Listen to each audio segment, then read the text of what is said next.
निवडणुकीची रणधुमाळी सुरू झालेली आहे आणि या पार्श्वभूमीवर आम्ही जिल्ह्यातल्या प्रत्येक तालुक्यामध्ये जाऊन सगळ्यांनाच भेटतोय. जो मतदार आहे त्यांना भेटतोय, सगळ्या पक्षाच्या नेत्यांना भेटतोय आणि विनंती करतोय की सहकारामध्ये पक्षीय राजकारण न करता गोकुळ टिकला पाहिजे.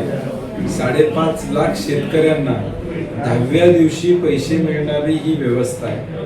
ही व्यवस्था राजकारण विरीत ठेवून यामध्ये चांगली लोक निवडून आली पाहिजेत आणि आमचं पॅनेल हे बहुमताने यावं यासाठी सगळ्यांना मी विनंती करतो. सगळ्यांनाच मी भेटतोय कारण की हा पहिला राऊंड आहे.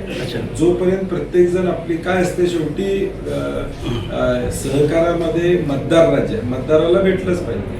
आपण गल्लीतनं एखादं निघालो, कुणाचं घर अमक्याचं आहे म्हणून धावलत नाही, आपण मतदार म्हणून नमस्कार करतो. तसं मी शिरोळमध्ये राजेंद्र पाटील यड्रावकरांना भेटलो, निंबाळकर भाजपचे त्यांना भेटलो, आमचे काँग्रेसचे सगळे आम्ही एकत्रितपणे त्या ठिकाणी भेटलो. काल सुद्धा आता आजऱ्यामध्ये मी सगळ्या पक्षाच्या लोकांना भेटलो. गडिंग्लजमध्ये देखील स्वातीताईंना भेटायचं काम केलं.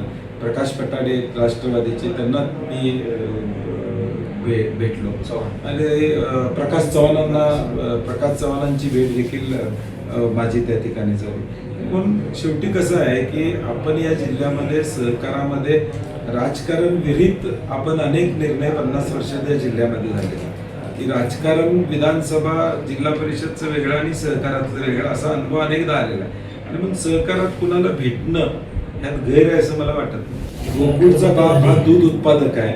कोण एकटा माणूस गोकुळचा बाप असू शकत नाही. आता काय चाललंय की सगळं आम्हीच केलं असं काही लोकांना वाटते की सगळं आम्ही म्हणजेच पारडं एका बाजूला, आम्ही म्हणजेच असं होत नाही. शेवटी दूध उत्पादक मतदार आहे, तो या गोकुळचा बाप आहे. तो धारा काढतो, शेणामोतात हात घालतो. आमच्या भगिनी त्या ठिकाणी दूध घालतात, शेणामोतात हात घालतात.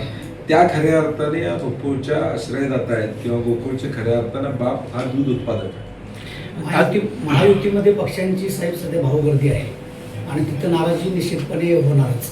त्या नाराजीमध्ये आता सध्या आज काही माहित नाही काय होणार, कारण की सगळं माहितीतलं आपण बघितलं तर सगळे निर्णय होणार असं आम्हाला पेपरमधनं ऐकायला मिळते.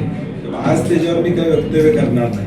उद्या 15 दिवसानंतर 20 दिवसानं ज्यावेळी प्रत्यक्ष निवडणुकीचा कार्यक्रम लागेल, सुप्रीम कोर्टामुळे 60 दिवसात निवडणूक घेण्याचा आदेश आम्ही सुप्रीम कोर्टाकडून घेतलेला आहे. त्यामुळे आता ती निवडणूक लवकर लागावी आणि दूध उत्पादकाला एकदा लोकप्रतिनिधी किंवा निवडून दिलेले संचालक मंडळ निवडून देण्याचं मुभा असावी अशी आमची अपेक्षा आहे. कोल्हापूर जिल्ह्यामध्ये शिरोळ, हातकणंगले, कागल, करवीर, गडिंग्लज वगैरे तुमचा दौरा आता पूर्ण होत आला असेल. काय लोकांच्या मध्ये काय नाही, लोकांचा प्रतिसाद आहे चांगला.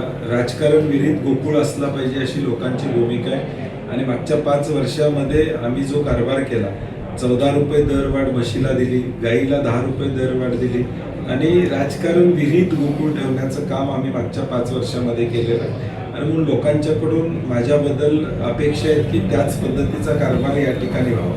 काही सूचनाही लोक देत आहेत, त्या सूचनांचा देखील आम्ही विचार करून निश्चितपणे सत्ता आल्यानंतर या ठिकाणी करू.